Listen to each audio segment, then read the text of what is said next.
O, nakapanood na bang lahat sa Day 1 ng Quezon Province Adventure namin? Kung di mo pa napanood, abay, panoorin mo muna. In our previous video, binisita lang naman namin ang magandang Pulong Pasig Sandbar mga ka-wonder. Di ko talaga sukat akalain na may natatagong paraiso pala dito sa parting ito ng Calawag, Quezon. In today's video, Day 2 adventure naman tayo mga ka-wonder. Pupuntahan natin ngayon ang kainan sa tabing ilog na matatagpuan sa Barangay Kunalum, Calawag, Quezon Province.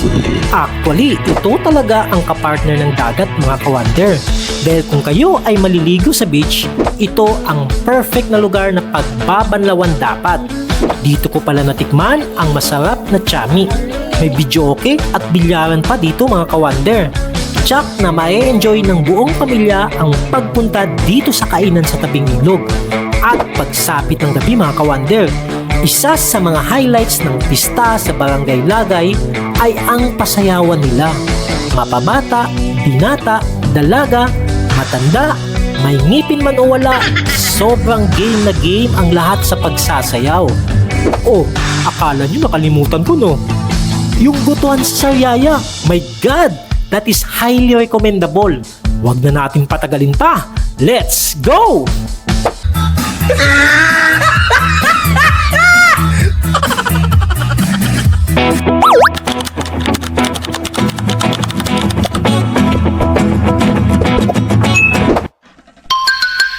Ang pagpunta sa kainan sa tabing ilog at pagdalo sa pasayawan sa kapistahan ng Barangay Lagay.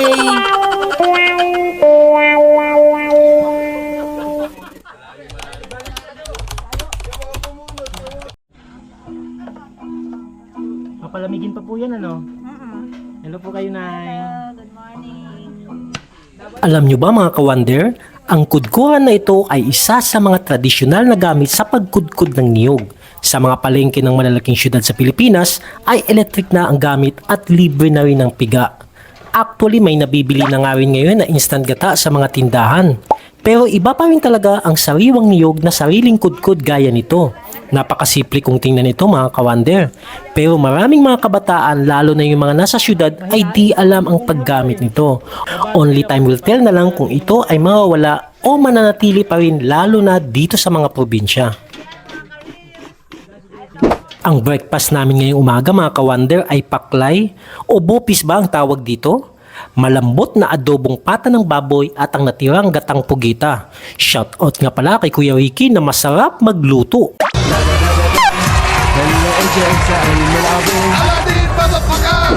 Hindi makukumpleto ang bisita mo sa Quezon Province kung di ka makatikim ng masarap at manamis-namis na buko. Dahil ang niyog ay isa sa mga pangunahing produkto na makikita sa kanilang probinsya.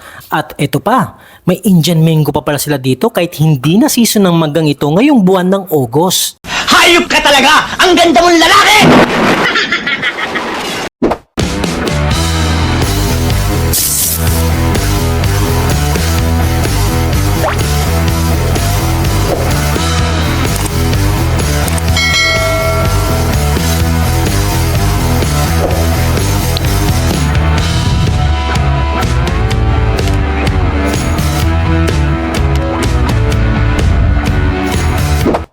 It's almost 11 a.m. na mga ka-wonder at andito na nga kami sa kainan sa tabing ilog. Gamit ang L300 FB van ni na Kuya Greg, mga 15 to 20 minutes lang ang layo nito doon sa bahay kung saan kami nag-i-stay. Itong pwesto ay nasa tabing kalsada lang mismo at ang landmark niya ay ang tulay na kung saan sa baba lang noon ay ang doon ang ilog. Maaliwalas, mapuno at presko ang buong paligid. Maliban sa mga murang pagkain na inaalok nila, ay pwede ka din dito mag-videoke at maglaro ng bilyar. Malaki-laki din konti ang space kaya pwedeng pagdausan ito ng mga maliliit na event gaya ng birthday o binyag. At pwede rin pang outing para sa buong pamilya.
Ano pong inuuli nyo, talangka?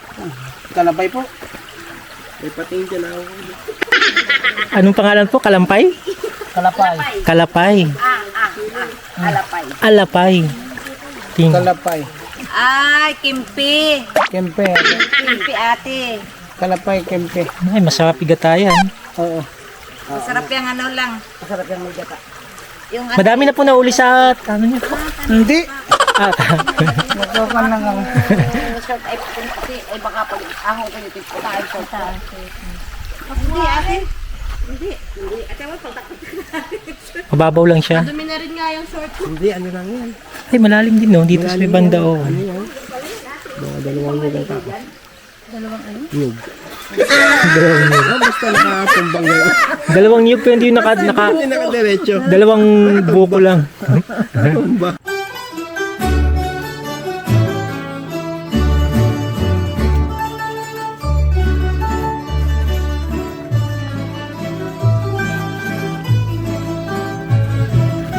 Ang lamig ng tubig.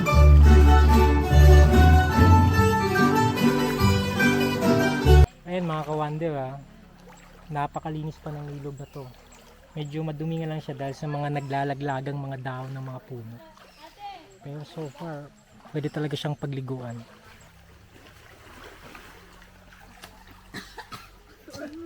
Inom pa siya ng tubig. Sa babaw na yan, nakainom pa ng tubig ha.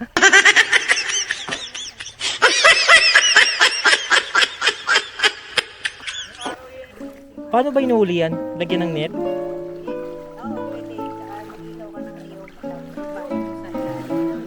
Patingin nga Nay. Dalawang piraso na. Ay, bakit parang patay? Kabuhay.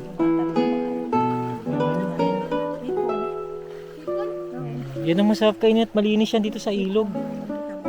Pwede na rin magpaluto ng pagkain habang nagtatampisaw o naliligo sa ilog. At isa sa mga natikman natin dito sa kainan sa ilog ay ang masarap nilang chami.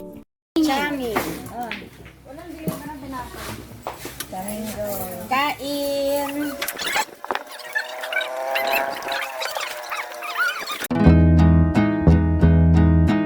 So overall, mga ka-wonder, gustong gusto ko ang ganitong mga ilog o river resort sa probinsya dahil ito ay nakapagbibigay ng maraming choices sa mga lokal na mamamayan at sa mga turista na gustong bumisita sa kanilang lugar. Sa mga walang hilig sa beach at ayaw umitim, perfect ang pagtampisaw sa ilog. Okay din ang paglagay ng ibang amenities gaya ng videoke at bilyaran. Wala ka ng dull moments pag bumisita ka dito sa Calauag, Quezon.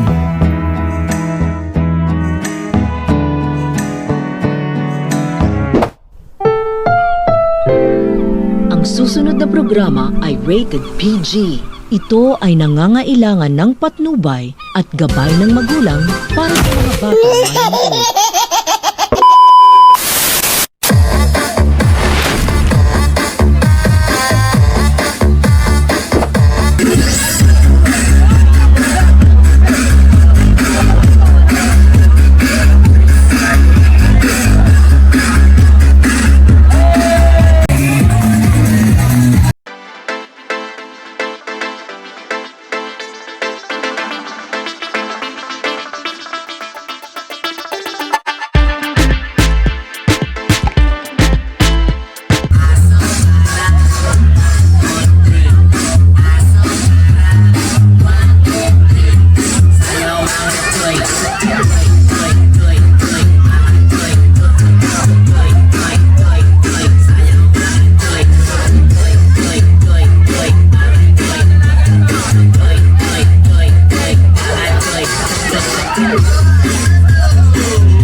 tinapay, ba't ganito?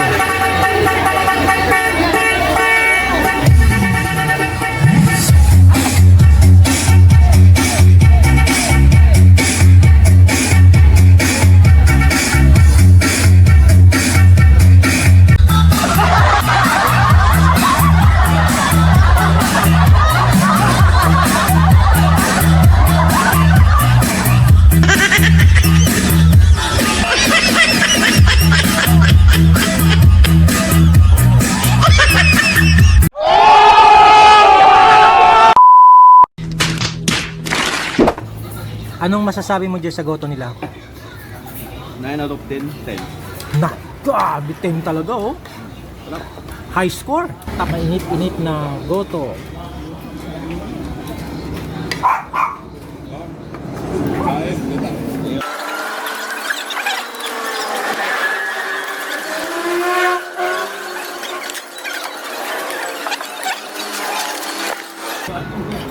Tama-tama yung anghang.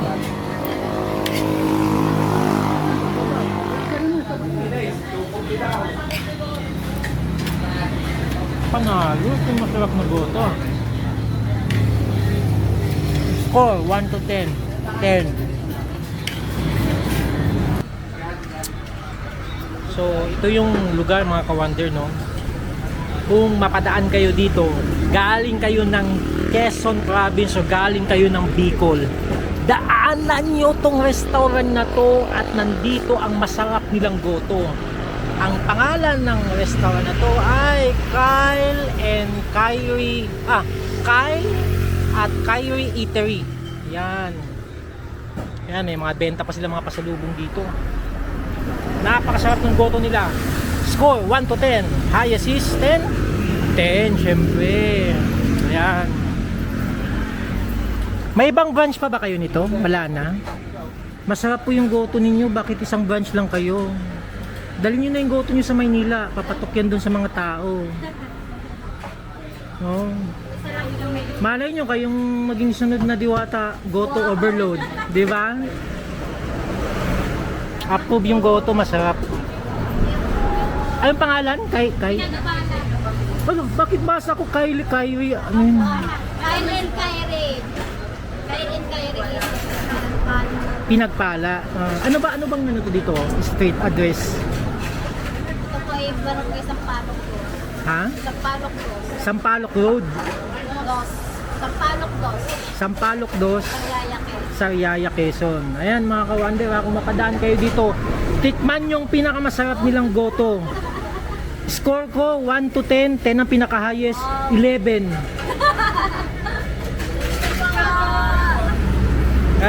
Kinuhanan ko na eh. Pinagpala pala. Pinagpala Kyle. Ayun pala, mali pala yung basa ko kanina. Yun oh. Pinagpala Kyle. Kyrie Eatery. Yung pala yung pangalan.